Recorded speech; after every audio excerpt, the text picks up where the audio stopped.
Anggi Anggraini, pengantin Bogor yang hilang sudah ditemukan. Fahmi Husaini siap sambut sang istri. Akhirnya, pengantin hilang di Bogor ditemukan oleh polisi setelah 2 minggu hilang tanpa alasan. Sebelumnya, Anggi Anggraini jadi sorotan karena menghilang sehari setelah akad nikah dengan alasan COD ayam geprek. Kini, keberadaan Anggi sudah diketahui keluarga dan pihak kepolisian pada Sabtu 8 Juli hari ini. Kapolsek Rancabungur Ibtu Hartanto mengatakan telah menemukan pengantin Bogor yang hilang itu. Menurut Hartanto, Anggi Anggraini ditemukan bukan di wilayah Jakarta, tapi di kawasan Bandung. Adapun alasan pengantin baru asal desa Mekarsari, Kecamatan Rancabungur, Kabupaten Bogor ini menghilang karena ditenggarai oleh orang ketiga. Terungkap jika Anggi nekat meninggalkan suami yang baru saja dinikahinya demi menemui mantan kekasih.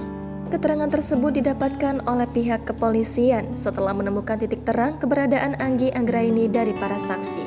Saat ini, menurut Hartanto, Anggi Anggraini dalam perjalanan pulang ke rumahnya di desa Mekarsari, Kecamatan Rancabungur, Kabupaten Bogor.